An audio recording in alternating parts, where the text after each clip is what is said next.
Hello everyone, welcome to the Inspiring Heart Show, and today I am very glad that we have a very special guest among us, Father Stanislaus D'Souza, the President of the Jesuit Conference of South Asia.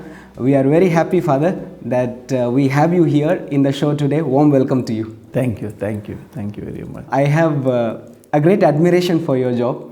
What's the most rewarding thing about this job as POSA? See, I have been the President of Jesuit Conference of South Asia since last 4 years. This is my 5th year. Okay. What gives me great reward is, people like you. People have become very imaginative, very innovative, I had a band called Jesuit Conference of South Asia, a body of major superiors. Okay.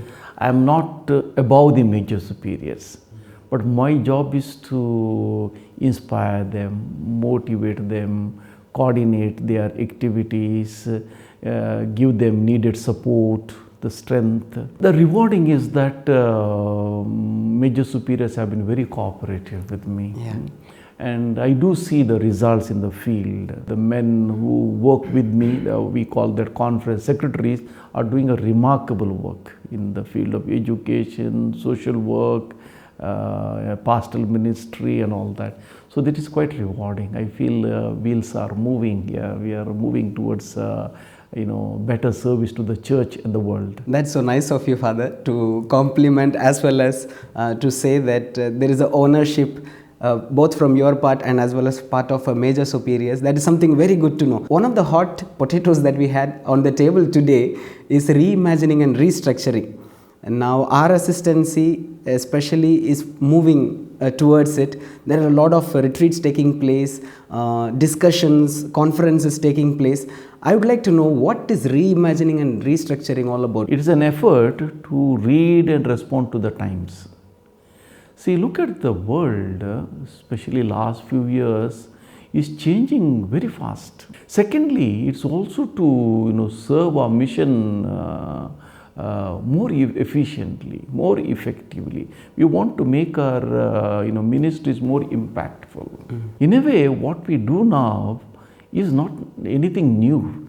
Okay. I personally believe it is in the DNA of the Society of Jesus. Look at our history. First of all, our spirituality, that to seek and find God in all things is a revolution in the field of spiritualities, no? Exactly. There was a time people used to think God in solitude, in seclusion, and this spirituality invites people to seek and God in all things. Yeah. Look at the name of the society. Usually the congregations are named after their founders. Founders, yeah. But here this is a revolution, naming it after Jesus. Third is the whole nature of the institute. Till Ignatius came into the scene, most of the religious congregations were contemplatives or semi-contemplatives. He made the whole order apostolic. We have been able to contribute immensely because of this reimagining.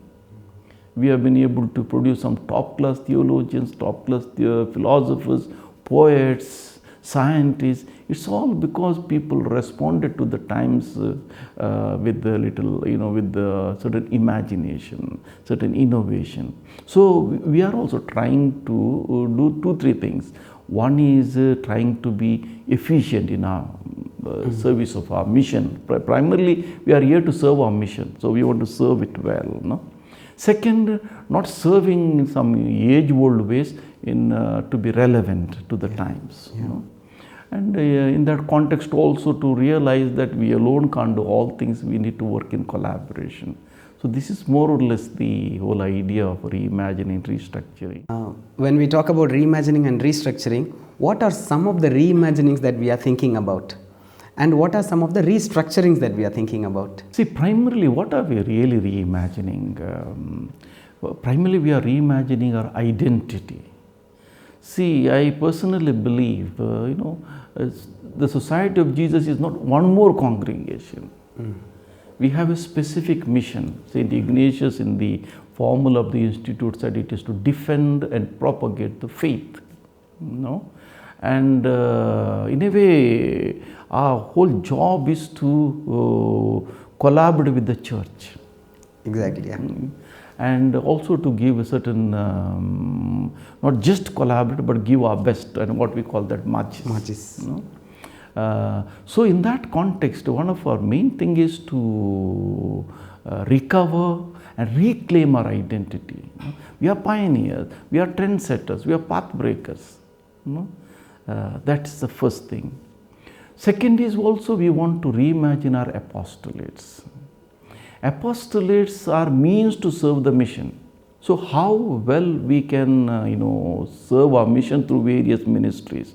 So we'll have an evaluation of all our ministries, so that we can either modify them, or some of them we may close, and some of them will see how to improve. We may also discover some new ministries to serve this mission. Exactly. And third is we realize more and more that we cannot do it alone. So we will go in a big way for collaboration.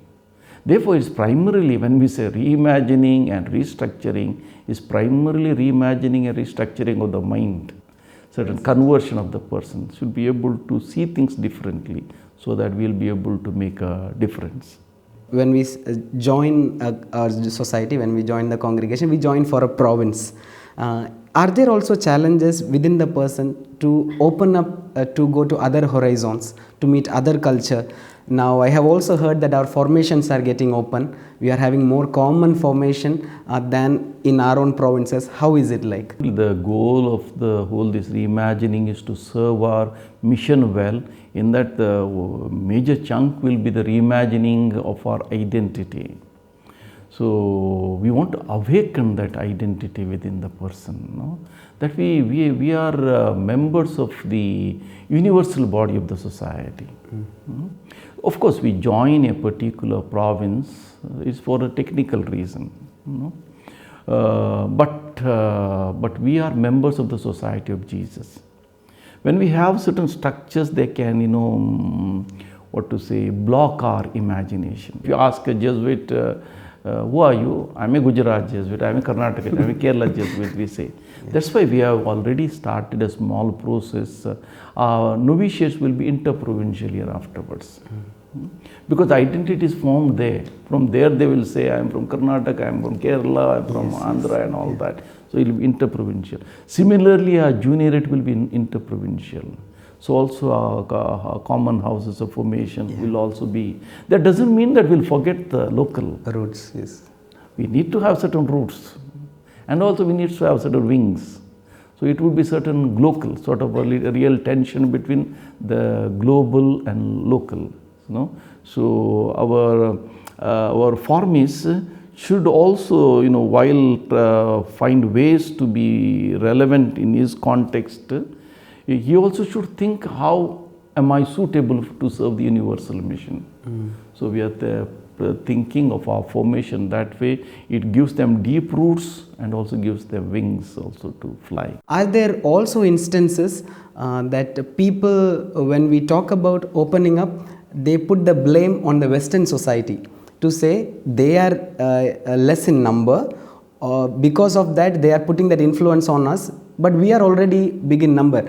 Is the number or the personals blocking their mind to go away? The decline in the number is one of the triggers to think, but that's not the only reason. Whether we want or not, nowadays the number of vocations are less, including in our conference. We were more than 4,000 once, now we are below 4,000. In some provinces, they hardly get vocations. There are hardly any ordinations. So in that context, we also should think how to put our limited resources to the best use. The important reason is that how well we can serve our mission. How well we can serve our mission. With that, will we change society structure completely?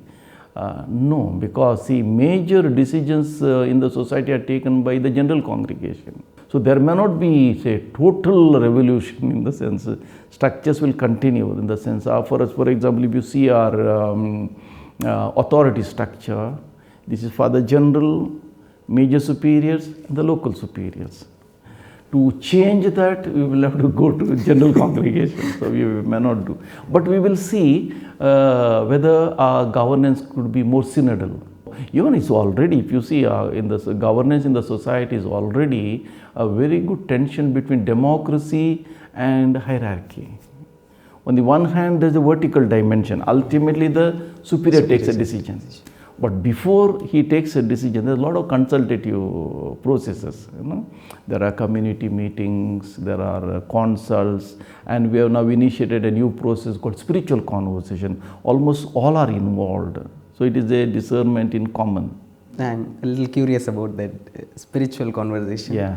Where all are involved, means the community first decides, then goes to the consult. Yeah. Conversation, actually it was a practice. Even during Ignatius' time, it was a conversation he used to have with the retreatant, which is called spiritual conversation. It came into prominence during the GC 36. At one moment we got stuck. We could not move ahead, sort of a debate like for or against. Then somebody suddenly came up with this idea, let's have spiritual. Spiritual conversation means, the very word spiritual, it precedes prayer.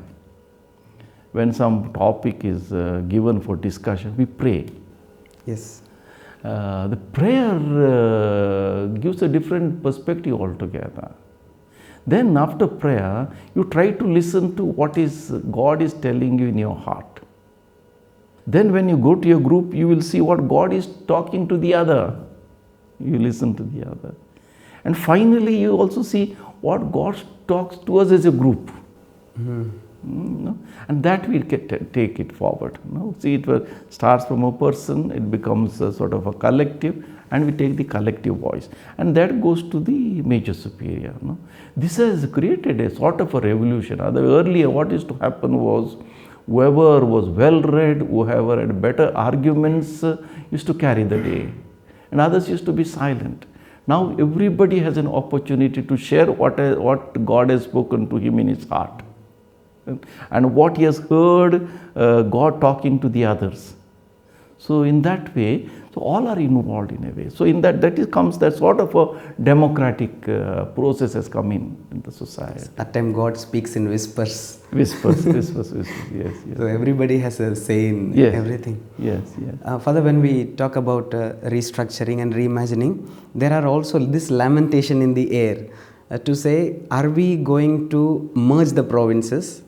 So if that is the case, then our identity will be merged, our languages will be merged, there will be a lot of challenges. Can you throw some light on it? As you rightly said, that merging of provinces can lead to certain loss of identity and all that. That's why what we are thinking of is evolving new provinces. It may come to the same. Giving a different name to different name. Because having 21 units now, 19 provinces and 2 regions, it is very difficult for us. I don't think we can afford. One province means there is a provincial, one socius, one treasurer, then if it's a courier community, see the amount of personnel we require. See, when a few provinces come together, we can use that same personnel for we are primarily for apostolate, for mission. So otherwise structures will eat up the personnel. So, and any new change will bring in some tensions. Tell me what change has come without tension? Like people saying, if there are no struggles, either you are doing nothing or you are doing everything correct. Correct. Yeah. But also practically speaking, there is also this crisis of facing challenge, especially when Jesuits are so much efficient in their vernacular languages, in their places of work. When they move to a place which is not familiar to them, the language is not familiar to them, don't you feel that efficiency, the level of efficiency goes down? How do we have a plan to cope with that? See, let's look at our history. Do you know one father called Kamil Bulke? Yes, Kamil Bulke, Bible, he was the first one to transcribe the Bible into Hindi. And he has also written the dictionary for Hindi language. Hindi language. And do you know where he is from? Belgium, isn't it? A foreigner came to our land and he has written a dictionary and translated the Bible in our language. If a foreigner can do, can't we do? Yes. See, this is the certain, mentality, a mindset. It comes up because at the moment we think from the prism of a province or a region. If you open up, I belong to the whole society, universal society, our whole conference, then these fears will be minor. You will open up, and we are made for challenges. We are made for creativity. Human beings are like that. And that creativity can come only in the context of certain challenges. The best comes out that way. You ask anybody who has made big, it is certain contextual challenge that forced him to be like that. Obviously. Yeah. So I think we will learn. Now when we are in formation and people say, earlier we were frontiers of a change, of challenges, and now we have mellowed down, we are in our comfort zones. I think this will open up an opportunity to show that audacity, to show that we can make change and be efficient in our process of service. Yeah. I think that is something very beautiful. This whole idea. See, recently we had one celebrated Jesuit in our conference, Father Stanislaus. He is from Tamil Nadu. But what the idea he had was to become a missionary. That led him there. And whom was he interacting with? The tribals. That's what we are primarily missionaries. If you understand our vocation that way, that we will not think in terms of small things. In the local levels, are we planning for some new offices? Are we expecting something different than usual structure of the society, or is it going to be the structure will remain the same? To be very frank with you, it is a dream. How it will unfold fully, I am also not very sure. It's the spirit that has to lead. Yeah, and we see now what we have done so far is that will give you certain idea. We had this reimagining, restructuring session with the major superiors. And they were awakened, they were charged up. That is a good thing. They wound it up. They took it back and they had these initial sessions in all the provinces. I believe there's a very good response. Now we said with that, since we have already tilled the land and made it ready for sowing seeds and all that, now we'll have to come up with a plan. So we have come out with a plan now for 10 years. We could have made it 20, 25. We felt it's better to have a shorter plan for 10 years. So we have come out with a 10 years plan. Now it is we placed it before the JCSA. It is approved. They made some suggestions. So that's why it is being revised now. Once it is revised, I will send it to Father General for his approval. Once it comes here, we'll start the movement. Okay. We will, review all our ministries. We'll review our life. It might give us some answers how to proceed. So now I don't want to say what is going to happen. I also don't want something exclusive now. Yeah. Let it come in black and white. But I really love the way society has been slowly moving forward in this. Now we had UAPs, which is a 20-year plan. Then we had this seeing all things new in Christ. That was quite a storm. It awakened people. Then we had a DSS. Now we are having a restructuring. The way society is functioning is very systematic. Now when you said in the beginning about we are looking in a different way how to move in our apostolate. Now you have overview of how our assistancy is functioning. How do you see that our apostolates are effective now, and how can it be more effective in the future? What changes are we looking at from the lens of apostolate? Thanks for this question. See, we have a few major apostolates. One is education, school education and higher education. Then we have social action, and in a small way, pastoral ministry, parishes, retreat ministries, and all the others. No? And of course, formation. For example, schools, we have about 435 schools are there. Oh, that's a big number. Very big number, the biggest in the society. Yes. Similarly, we have about 70 plus centers of higher education. That's also, I feel, biggest in the society. Yes, yes, yes. Do we make an impact? We do. We have raised some of the best alumni. We also were able to gift a president to the country, Abdul Kalam. Abdul Kalam. Yeah. And so many ministers, so many poets and all that. No? We have made an impact. So in that context, I think we need to, first of all, look at it, how Jesuitical are our institutions, whether some of our treasures are shared with our stakeholders, our staff, with the students and all that, because these are all time tested. Yeah. As one of the saints said, the spiritual exercises has created more saints than the letters it has got with, so many. So similarly, we have some treasures. So now we'll go in a big way for the education of our staff and students in Jesuit heritage.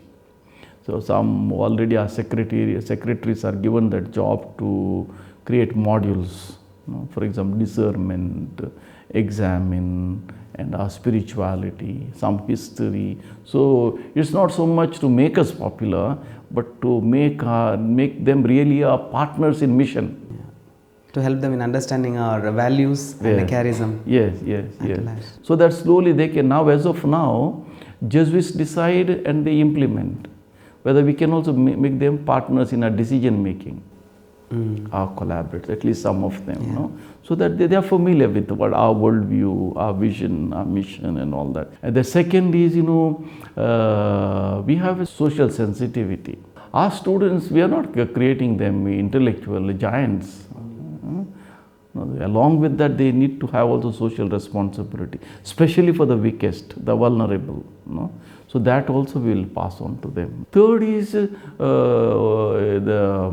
focus of this reimagining also to empower them, upskill them, both Jesuits and the other. Earlier there was a time when Jesuits were well read, but these days we have equally competent people and sometimes more competent than us. Correct. In intellectual ministry. Correct. So what as a Jesuit we can give to the people?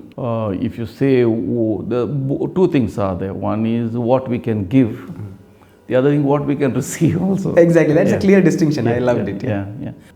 See, when we say collaboration, it is not to convert them. Convert them in the sense, not to make them more Jesuit. People make a wrong notion of it. It's not to give only our spiritual. Collaboration is on equal terms. It's not only giving everything ours and making them small Jesuits. Not that. That's not the purpose.